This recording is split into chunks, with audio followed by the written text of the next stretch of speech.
Good afternoon, ladies and gentlemen. I have a well-written text. This is what the bureaucracy does. It tells you what to say and what not to say. But I've decided not to follow the text and say what I believe in, my conviction. Why am I here? I'm here, ladies and gentlemen, to reconnect. I understand the importance of Pakistan-US bilateral relationship, and I want to acknowledge that things have dipped somewhat. And this is nothing new. It's been cyclical. We've been very close, and we've been the most sanctioned of states as well. We cannot do without each other. This is what history tells us. And whenever we have cooperated and worked together, it has been to our mutual advantage. Here I am trying to explain to friends in Washington and reconnecting with a lot of friends at the UNGA. A lot of bilateral meetings gave me an opportunity of just coming to office, gave me an opportunity to reconnect with people, engage with them, and share ideas. The world has changed considerably. I was here perhaps 10 years ago. 8. So a lot has happened in these 8 years. But we have to move on. The United States priorities have changed. You have new friends in the region. But I'm here to tell you that by all means have new friends, but why drop friends that have been with you for the last 7 decades? Please understand the value of that long, extended relationship. Pakistan has undergone a change. We've just held elections on the 25th of July. The people of Pakistan expressed their will, and that's why I'm here. They've elected a party which did not exist before. The first national election this party contested was in 2013, and we were in popular vote, the second largest party in the country. Comes 2018, we are the largest party in parliament. And in popular vote, the most popular party today.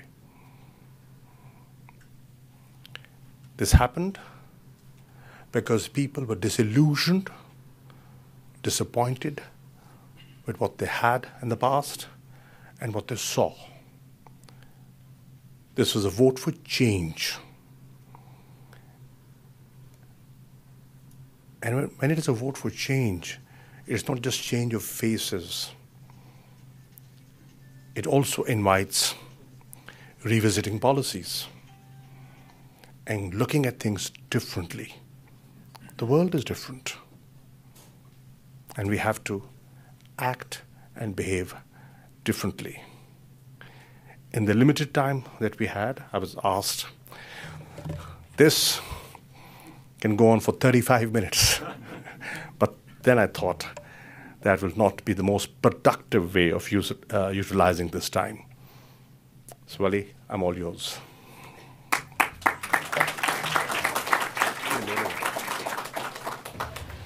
Well, good afternoon, everyone. And it's wonderful being back at Asia Society. And thank you for putting this event together.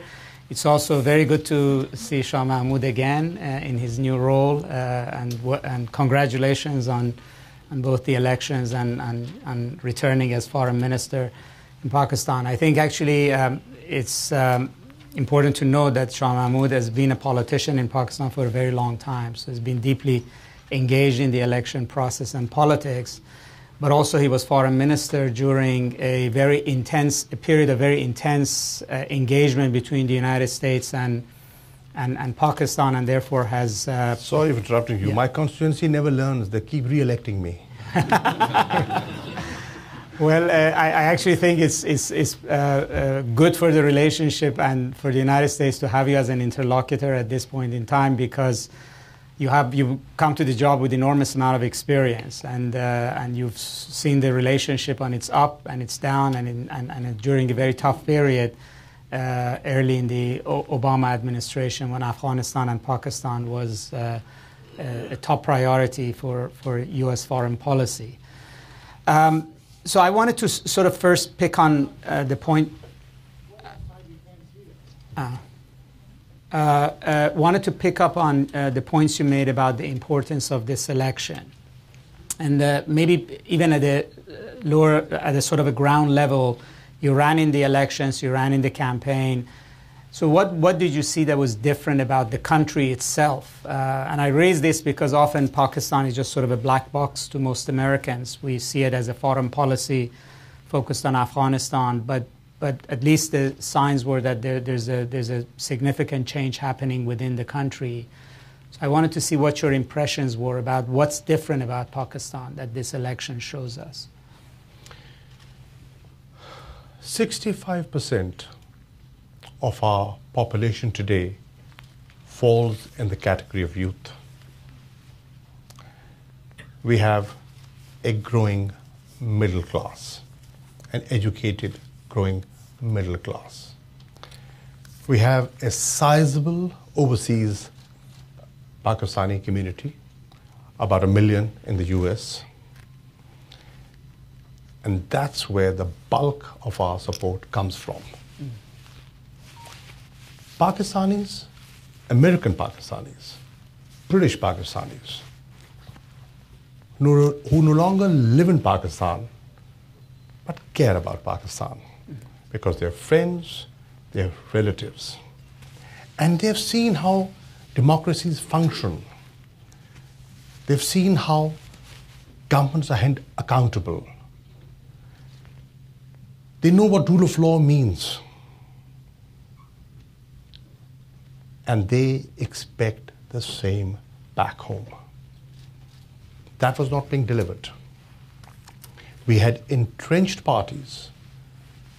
There is a notion that there is a fundamentalist religious right overtaking. No. Results clearly spell out. They're a voice, they're vociferous, they make a lot of noise, but the people of Pakistan do not vote for them. They vote for parties which they feel have something to offer for the future. They tried 2 parties that have been taking turns to govern Pakistan. I was affiliated with one. And are disappointed, and were disappointed with both of them. They felt, and the youth feels, they've outlived their utility, and they wanted change. And in the PTI, which is the Pakistan Tehreek-e-Insaf, led by Prime Minister Imran Khan, they see hope. They've attached hope. They're expecting change. They're expecting us to think differently, govern differently, and respond differently. They gave us an opportunity in the province of Khyber Pakhtunkhwa, that's the province that borders Afghanistan, We are relatively a new party. Let me also acknowledge most of our members are first-timers, inexperienced, but they mean well. And they have their heart in the right place. So we were tried in KP. We did not have a very friendly central government. Nonetheless, they saw us deliver on police reform, on backing away from political interference, and allowed the bureaucracy to function the way it should function. They saw our priorities change. Our focus was on people as opposed to infrastructure, health, education, reduction in corruption. And they said, okay, if they can do it in one province, let's give them a chance at the national level. If you look at the pattern, no party has been returned twice in that province. It's a very egalitarian, it's a very different society compared to other provinces of the country. And they want change. But they acted differently against the norm, voted for us with a bigger margin. And not just in that province, have given us an opportunity to govern Pakistan at the national level. So they want delivery. They want to see honest leadership. They want to see institutions reformed. They want institutionalized politics. They do not want a family hold over politics. You know, the two other main parties are governed by families, and then they have their children and their grandchildren, everybody in line to take over. So they're thinking differently. Their voting pattern has been different, and here we are. So, I mean, one of the big issues that's has always been on the table has been religious radicalism, Islamic radicalism, and its role in politics in Pakistan. I mean, should we be hopeful that PTI will be able to, do things very differently? And the reason I raise it is because, recently there was again a spate of protests to force resignation of an economist that the Prime Minister had identified as a key advisor because of his religious background. And so he gave a sense that, that yes, religious parties may not be winning, but they might be trying to create obstacles to PTI's agenda going forward. The fact that we picked up individuals who we thought were competent to give us advice on economic reform speaks of our mindset.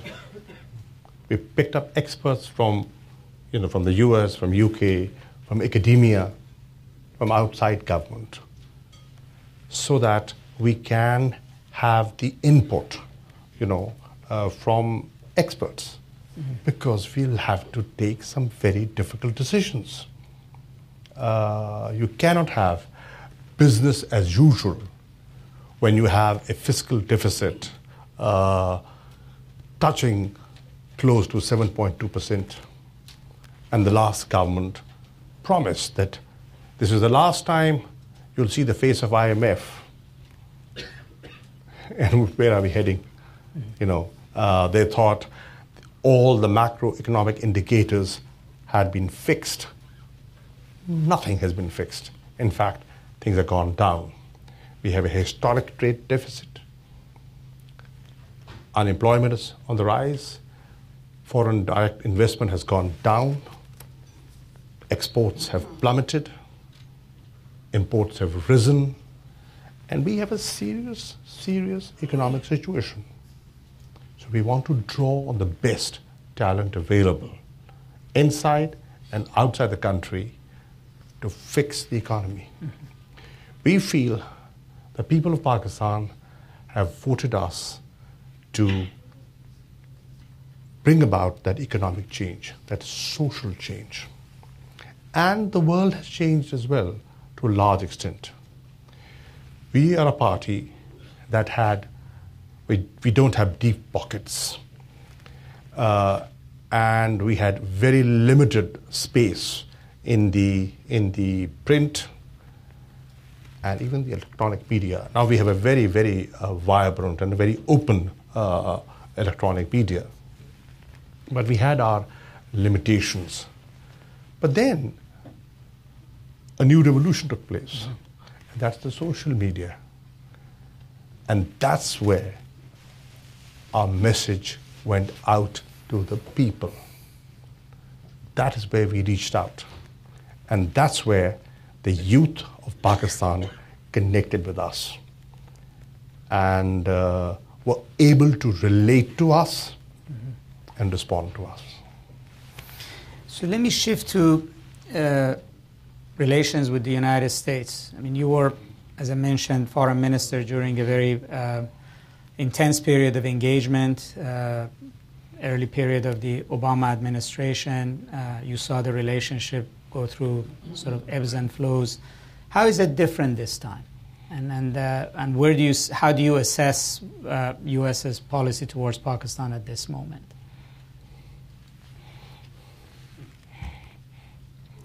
Difficult question. I didn't intend it to be, but the issues are the same. I mean, the focus remains the same. United States is in the middle of perhaps the longest war they've been in. 17 years in Afghanistan. I remember when I was here under a different administration, Pakistan was then perhaps the darling of the West. Everybody wanted to engage with Pakistan, help Pakistan, and let me thank you for the assistance that we received. Let me thank you for the training and the equipment that we received for dealing with sort of terrorism. But unfortunately, and we utilized it for that purpose. But unfortunately, the environment has changed. The United States, as I said earlier on, new friends. And you have a right to have new friends. You're independent, you're a sovereign country, and you choose who you want to engage with. Today, India is a strategic partner of the United States. We have no quarrels with that. But we feel that Pakistan is an ally who's stood with the United States, and whenever we've stood with you, you've benefited. Whether it was the Cold War, the Soviet invasion, or when you were hit in 9/11 by Al-Qaeda and their network, we were the ones to share, to stand with you, and collectively we decimated that evil. I think the job is half done. You have new challenges emerging, and what we see growing, certainly the ability of Al-Qaeda to hit mainland US has gone down, and thank God for that. But we contributed. Our soldiers, our police, our citizens contributed. we have a contribution in your safety, and that should be acknowledged. But then there are new challenges.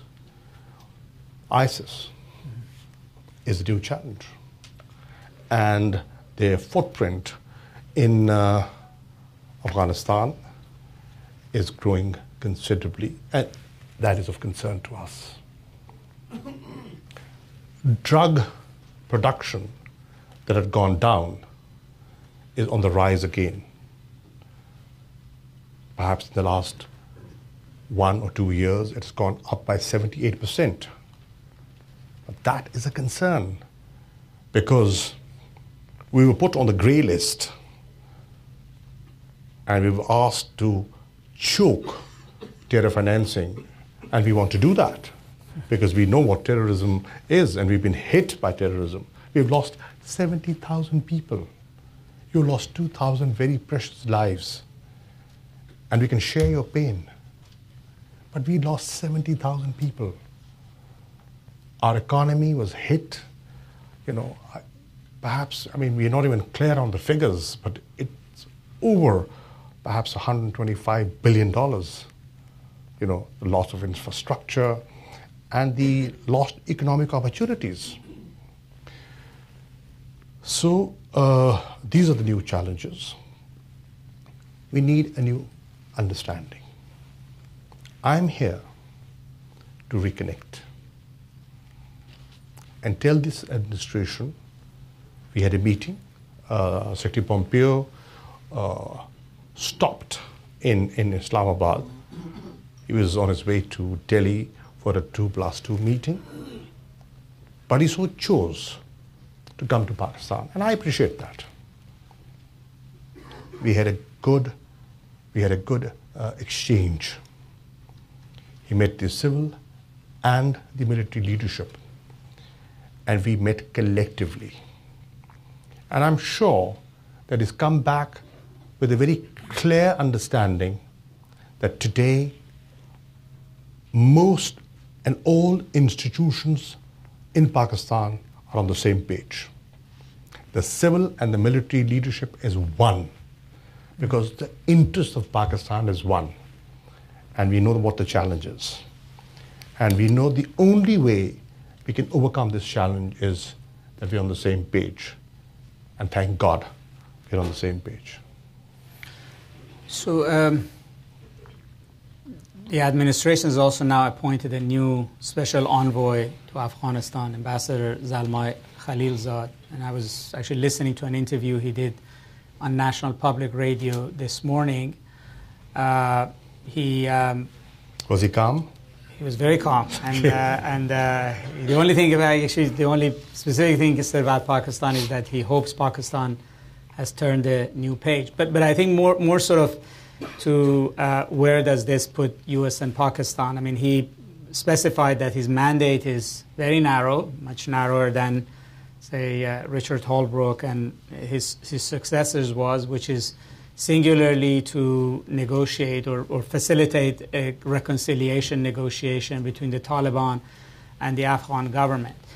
Which sort of begs the question as to what is it that the U.S. is specifically asking Pakistan? Is it now counterterrorism, or is it supporting the peace talks? Is it supporting the U.S. leaving Afghanistan? And the counterterrorism one is the old story, but these two other ones are new asks of Pakistan, of helping the U.S. get out of Afghanistan. And I don't know whether that's to Pakistan's, what does Pakistan sort of think about U.S. staying or leaving? And secondly, for Pakistan to actively support a peace process in Afghanistan.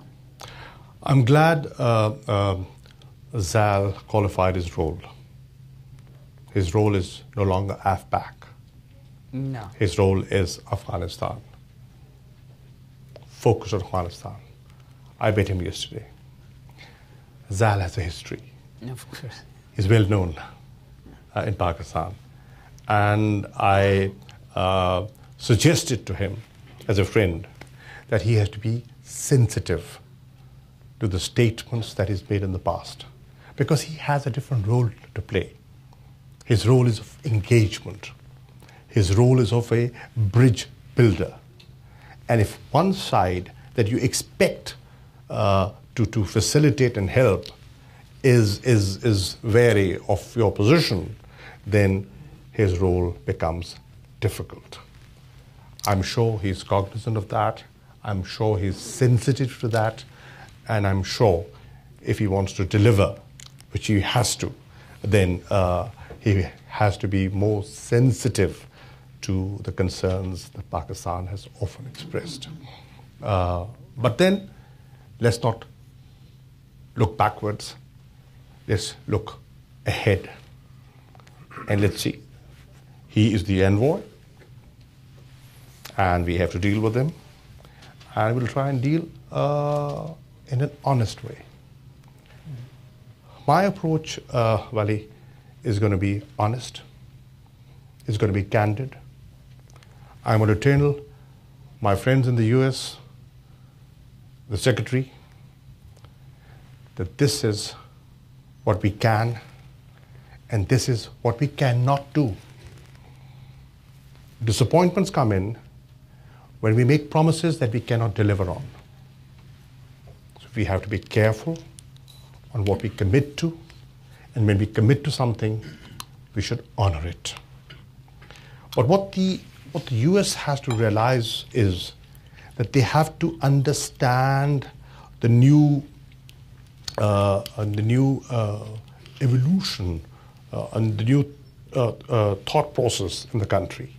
Today, as never before, there's more consensus in what direction we have to go.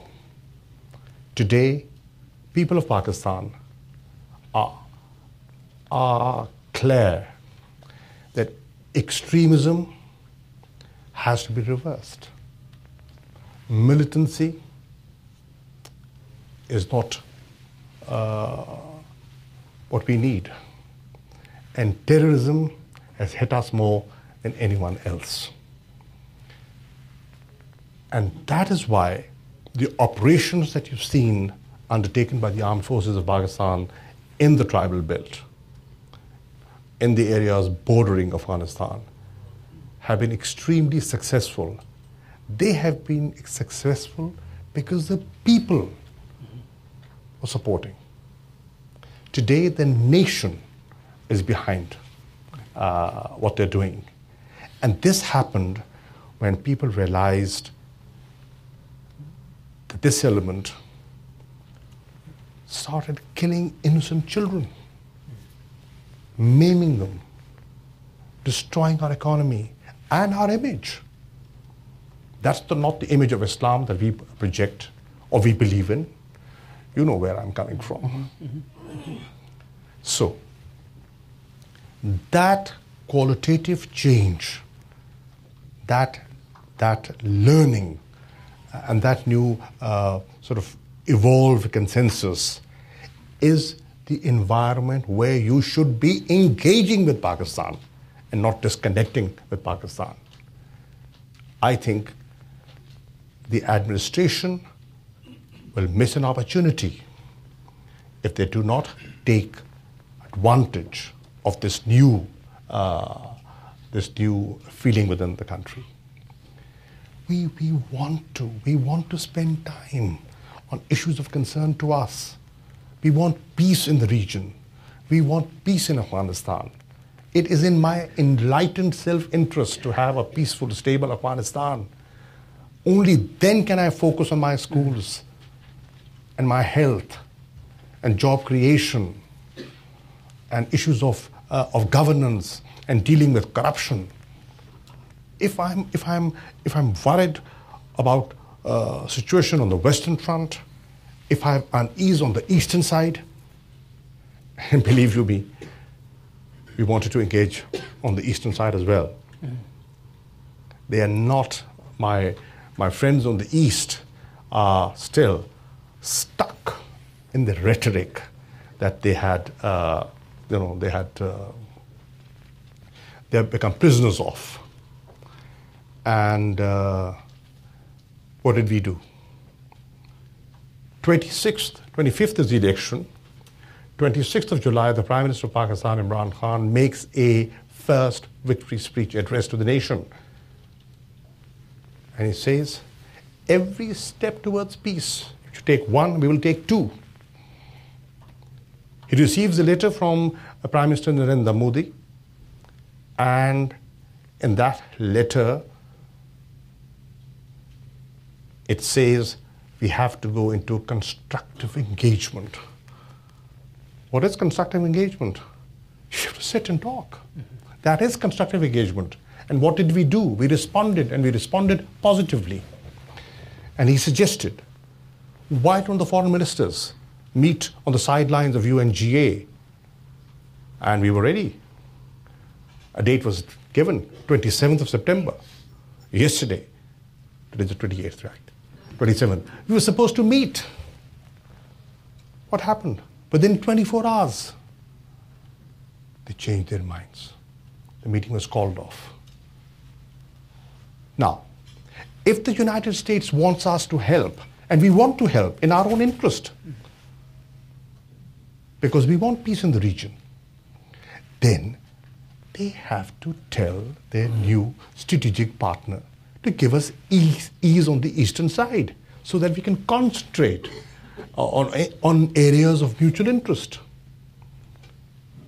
We had the Sark Ministerial meeting yesterday. It was sad. It was sad to see how a regional forum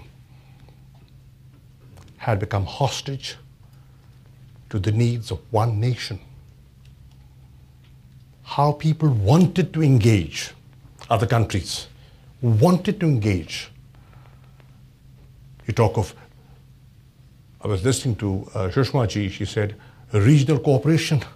I said, how can you have regional cooperation when you're not even willing to agree to a date to the next summit meeting? How do we connect? So, I mean, one of the, at least everybody was hopeful that in both countries now you have prime ministers that are popular and have been elected with a strong mandate. So it's actually perhaps disheartening to think that things are hitting an obstacle.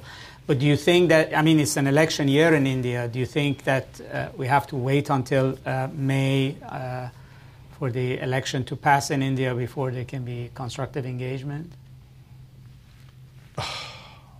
Well, we've never shied away. Unfortunately, the dialogue process has been suspended for the last 3 years.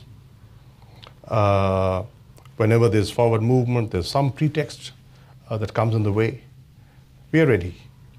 We are not asking for it, but the message is loud and clear. Whenever you're ready, Pakistan will never shy away because we want to move on. We want the region to develop. We want the region to prosper. We have millions of people. One of the priorities of Imran Khan's government is lifting people out of poverty. And one of the things when we were meeting, when he was meeting the Chinese foreign minister, he said, one thing I admire of the Chinese leadership is the way you lifted millions out of poverty. We want to do that. I mean, we have people deprived of clean drinking water. What should be our priorities? So last time when we were engaged in Afghanistan, in Pakistan-U.S. relations, at least it was very clear to me there was, just essentially two powers in this conversation. It was Pakistan and it was the United States, and the U.S. was the main, if you would, outside actor in that arena. Since then, things have changed. There is China with a massive investment in Pakistan, CPAC. There is at least a sense of the different alignment in this region between Iran, Turkey, Russia, and perhaps China.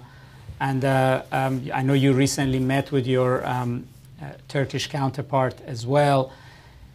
And I'm wondering whether this makes any difference. I mean, the fact that the Russians are much more engaged in Afghanistan along with Iran, that there is a sort of a Turkish-Iranian Russian axis that is obviously operating in the Middle East, that now China is a much bigger actor, at least economically, in Pakistan, and everybody is obviously gradually trying to get their head around what the One Belt, One Road that China has embarked on means for the geostrategy of the region. And I'm wondering whether you think that this is going to change the way we ought to be thinking in the United States about South Asia, about Afghanistan, about these conflicts. Let's try and distinguish the two. Middle East is certainly more complicated, and there are different powers have different views. You know, within the Muslim world, there are different views. You know, and you've you've taken a few names that you've touched on that. But on Afghanistan, I think there's an opportunity. There is a real opportunity. The Chinese interests are no different from the U.S. interests. They can be on the same page easily, and they've just had a trilateral in Beijing, and we might be having another one in December in Kabul. They want to help promote peace and stability. They are willing to help improve our understanding with Afghanistan. And the fact that I chose the first country to visit was Afghanistan, because I, as Foreign Minister, understood it is critically important to have a good relationship with Afghanistan. We've had ups and downs, but we have to coexist. We are neighbors, and our their trade goes through Pakistan. If there's peace, if there's reconstruction in Afghanistan, we benefit. So that's the message that I sent across. But, as you said, there are more players. It's not just Afghanistan, Pakistan, and the US. Obviously, there are other neighbors, there are other players that are equally important, and they have gained influence over the years. So what we want to share with the US administration is that we will play our role. We will play a constructive, engaging role, but it's a shared responsibility.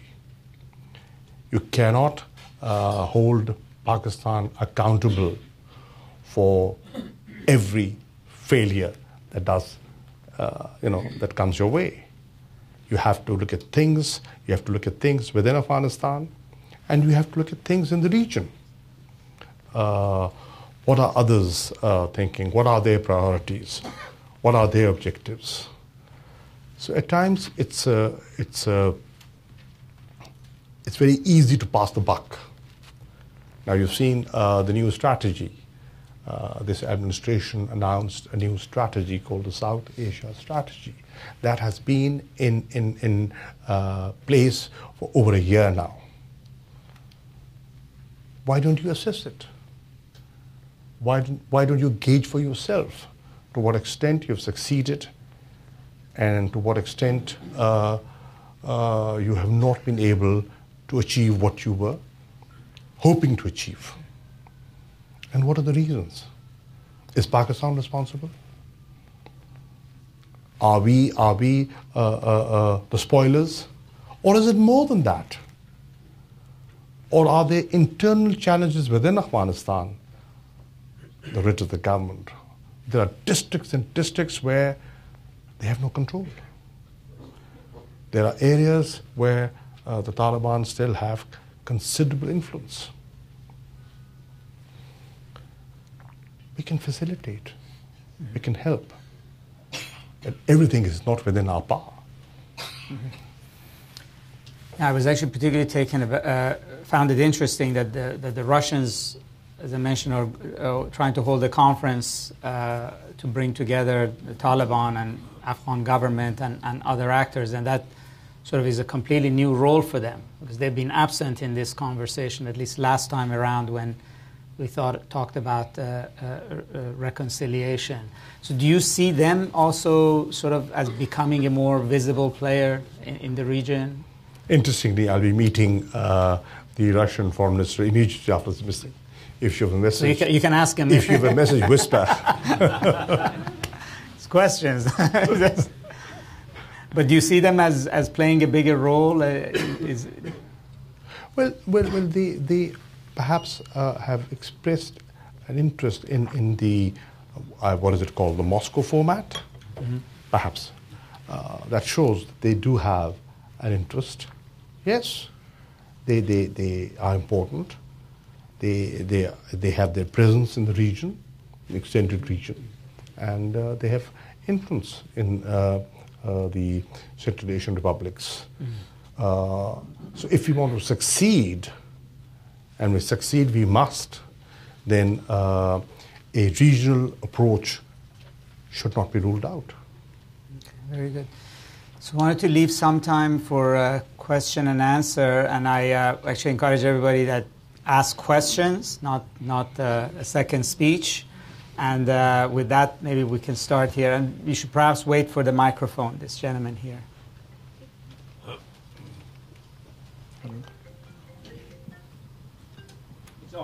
It's on.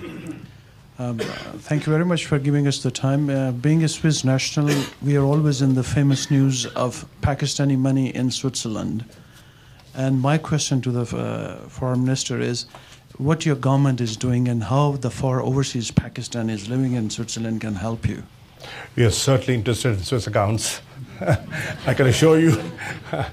Well, yes. My government and my party feels this country has been plundered. This country has been plundered by corrupt politicians. And it's not just politicians, there are others as well. It's time to get a house in order. If we fix ourselves, if we put our house in order, we do not have to come running to the IMF. We can generate enough resources. We are not a poor country. We waste our resources. There's pilferage, there's wastage. Our priorities are wrong. And this government wants to fix them. What we have done, sir, is set up a task force under a fairly young lawyer who's also been an effective prosecutor to help us recover assets, stolen assets. So we're putting together a team. We are seeking international help, and we are interested in trying to A, block the flight of capital, undertake legislation to check money laundering, and if we can, retrieve that money that's been parked abroad. Say that lady in the corner there.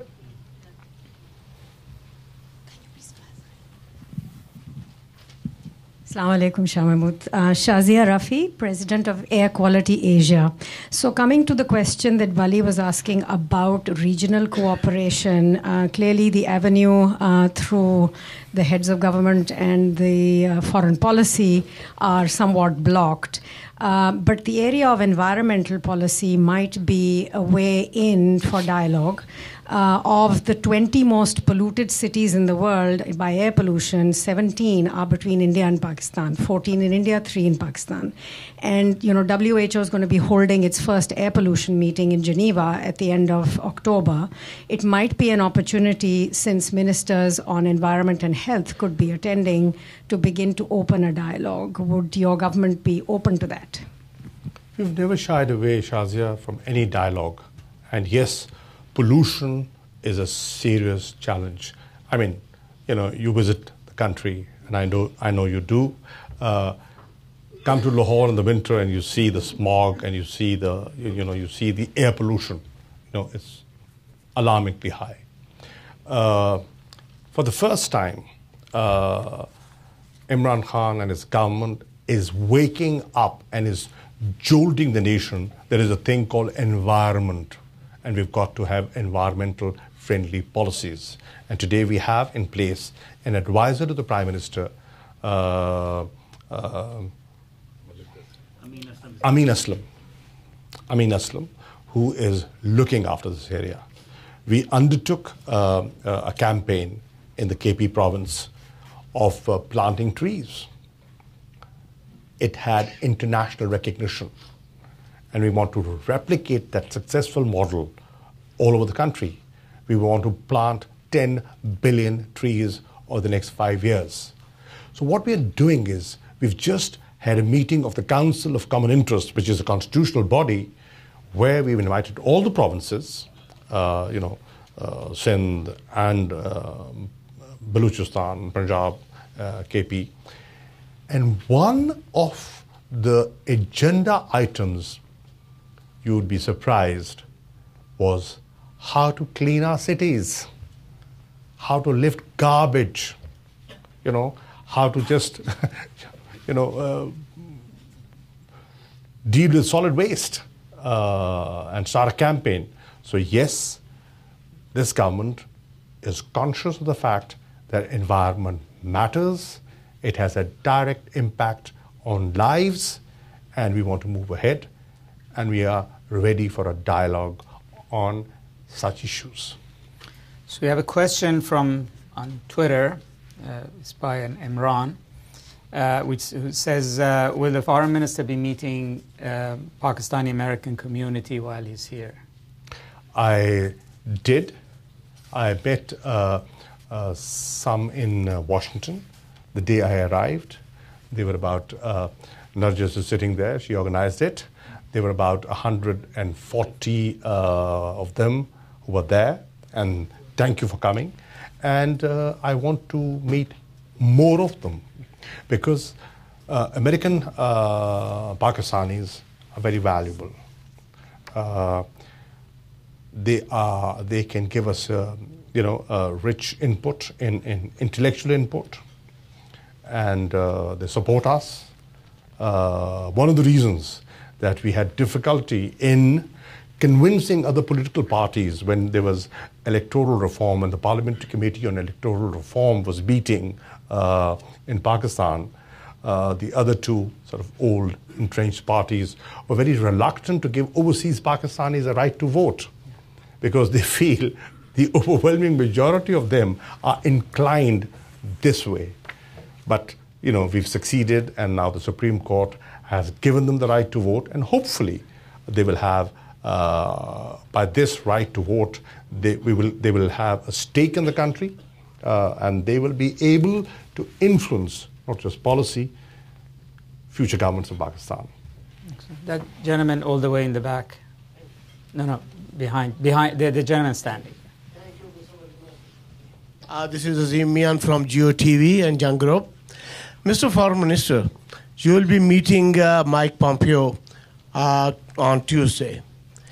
Apart from Afghanistan, what are the other, diverse issues pending between Pakistan and America, which has strained the relationship? And are you concerned with the security alliances and arrangements out of this 2+2 dialogue in New Delhi? How Pakistan, because in the past, India has been expressing the same kind of security concerns against Pakistan whenever Pakistan signed any agreement. So do you see any kind of security concern out of that dialogue? Thank you. Azim Mia, to begin with, I know my limitations, and I've got to have a realistic agenda. Obviously, I think besides Afghanistan, what is important is US-Pakistan relations. We have been, for the last now over a decade, connecting through Afghanistan. We are looking at things through the prism of Afghanistan, and we have a bilateral relationship. And that bilateral relationship should be developed further, in my view. Yes, I understand, and I said it the other day, that I have learned, or I'm beginning to learn, that the road to Washington is via Kabul. Is this gentleman here in the front? Mr. Minister, this is Zaid Malik from Islamabad, the editor of the Daily Metro Watch. As you mentioned in your speech that USA has changed or have new friends in the region, you are looking for this also to have new friends, or you still hope that USA will be your friend anymore? Number two, we have noticed whenever there is a non-democratic governments in Pakistan, USA-Pakistan relations are much better. What's the reason behind? There is a problem with democracy or the Democrats? I just talked about very good relations. Now, the first question was their relationships. They're sovereign countries. They have a right to have relationships. They have a right to have their priorities. And what I want to put in effort and convey is, by all means, but why lose old friends? Have new ones. Why lose old friends? That's one. And we have to see how to manage our relationship. It's management as well. But who knows? We could be in sync. We could have a convergence on a number of issues. And we might not see eye to eye on a number of issues. That is possible. So we have to manage. This relationship, and we have to manage expectations as well. And your second question was that they are supportive of military governments and they're not supportive of democratic governments. But the beauty is that the things have changed in Pakistan. Today, look at the statements of General Bajwa. He's supportive of a democratic order. There is a consensus within Pakistan that democracy and only democracy is the way forward. So that young man all the way in the corner.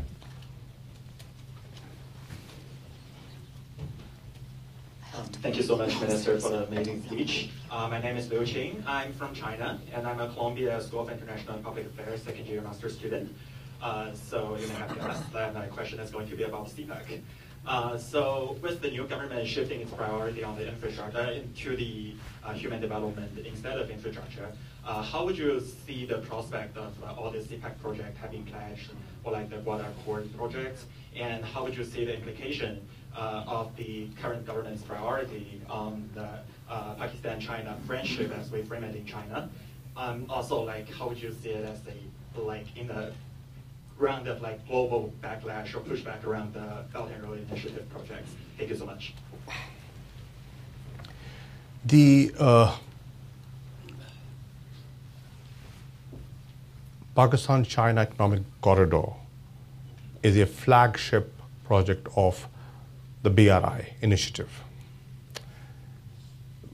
We feel that it is a project when implemented in totality will bring a lot of economic dividend, not just to Pakistan, not just to China, but to the entire region. So everybody stands to benefit from this project. This government accepts and continues with the same policy. There is a national consensus. We had a debate. We had a huge debate when the project was being conceptualized, and today I'm happy to share with you there is a consensus in the country that this initiative is beneficial for all of us. So our priority will remain on completion of the ongoing projects and we have started now talking about phase 2. And what is phase 2?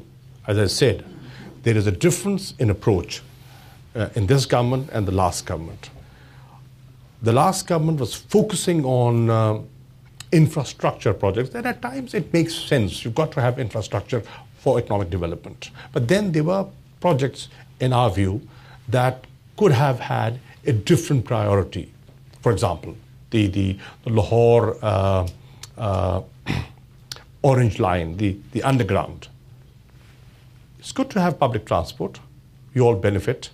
But in a country with different challenges, perhaps, in our view, it shouldn't have been a higher priority.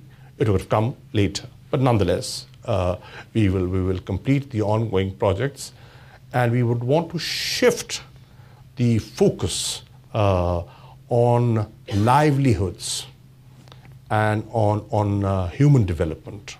And that's why we are talking about relocation of labor-intensive industry. We are talking of how can China help Pakistan increase its industrial production, how they can help us by transfer of technology, how they can help our per acre yields, productivity, how they can help us, develop more skilled manpower, and so on and so forth. Gwadar and the ports and the rest come with it. So we've had good discussions, and it's a long gestation project. There is a consensus on it, and hopefully it will be not just of mutual benefit, it will be of regional benefit. And we also are now inviting third parties to come and invest, come and see for themselves where the benefits lie, and come and invest in the project. The young man all the way back in the end. Hi, Bilal Lakhani from Express Tribune. China and America are vying for power and dominance and influence in our part of the world. You very cleverly sort of danced around and given enough love to both sides. But between the wife and the mistress, if the mistress forced you to choose, which way, according to sort of PTI's heart or the Pakistani government's heart, are we leaning more in terms of our long-term aligned interests between the U.S. and China? Depends which day of the week are you talking about. It could be Monday to Friday, and it could be weekends. So you can always choose between the wife and the mistress, depending on the day of the week. No, both are important. Both are important. And one understands there are issues. One understands there is a new feeling. I wouldn't call it containment. I don't know if that's the right word. But China has no issue in Pakistan having a good relationship with the US. And they've said so. They've spelled it out. They have no issue. They completely understand the history of our relationship, our needs, our present and future needs, and they are comfortable with it. So this young lady, it's going to be a difficult balance. But it's always difficult to balance between a wife and a mistress. Hello, my name is Sark. Oh, it is. Okay. I'm Pakistani-American writer. I would like for you to talk a little bit about the human rights violations that are going on in Myanmar for the Rohingya community as well as the Muslim community in China. I know that Pakistan is constantly speaking about how it's a victim, but I feel Pakistan is a very strong power in the world. I mean, one of its military is one of the strongest militaries in the world. You have you do arms trade with Myanmar. You go into Yemen, you go into Rwanda, and you have a really great relationship with China as well. So how can Pakistan? Into Yemen? The Pakistani army. We're not in Yemen. They were. No, we are not. On behalf of the UN, you did No, go ma'am, we are into... not. Okay. We are not in Yemen. Okay. I just want to qualify. I want to just clarify. Okay, thank you for that clarification. But yet you do have armed trades, with Myanmar as well. So and a very strong relationship with China. So what can Pakistan do positively, and use its power for these various communities around the world? Obviously, human rights violations should be of concern to any caring human being. And yesterday, despite some hesitation of the officers working with me here in the mission, I chose to meet a delegation of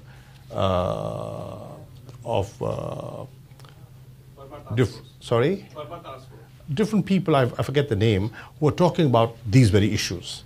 I met with them and I listened to them, and yes, we are concerned about the refugees, the millions that have fled, they've been displaced. Yes, the world must wake up and pay attention. And many of them are living in very difficult conditions. And mind you, at times, priorities change. I can share with you, we have 2.7 million refugees living in Pakistan today. The world has forgotten about them. You've just seen an influx because of the situation in the Middle East and some of the migration, legal, illegal, that has taken place, and how that has impacted Western politics, European politics. Look at the patience, look at the large-heartedness of the people of Pakistan, that we have been hosting them and we have looked after them for now decades. We are sympathetic. We want them to return with honor and dignity, but there are no abuses. They have been assimilated. They have been accommodated. Okay, this gentleman here. My name is Vali Nasr from Overseas Pakistani Television Network. As you mentioned that the 1 million Pakistani, your source and resource. What is your expectation from Pakistani American to build a strong relation between USA and Pakistan? I think some of our American Pakistanis, they're Americans, but they have a Pakistani origin. They belong here, they live here, they love this country, they respect the laws here, and they'll continue. And their children will live here. They have no desire of coming back. But they care about Pakistan. My expectation from them is act as ambassadors. I understand the limitations. I understand the limitations of the Foreign Office and the reach of the Foreign Office. I think this community, American Pakistanis, who have connections, who have friends, and they contribute in different ways into American politics, should lobby for Pakistan. Today I feel that we are misunderstood in the US Congress. We need more engagement with the US Congress. We need to talk more, we need to engage more, and they can be of great help in doing that. A gentleman in green. Foreign Minister Masood Haider from Dawn newspaper of Pakistan. Just want to know from you, what do you think is the reason for India to be so reluctant to talk to Pakistan, especially concerning the Kashmir issue and so forth? What is it that it will take for them to come and sit down on table with you, in your opinion? Is that possible? And will there be a plebiscite within a foreseeable future? Why are they reluctant? Simply, sir, politics, elections. The scare of their electorate. They have taken the pendulum. They swung the pendulum to such an extreme. now they're finding it difficult to bring it back. And with the elections around the corner, they felt that it could boomerang. That's why, they were shy. I was quite concerned when I saw the Minister for External Affairs. When I was in the room, she looked pale to me. She looked very worried. And I wish we could have smiled at each other. But I could see the immense strain. And when she left, he wasn't even willing to engage with the media. I had no problem. But I could see the pressure.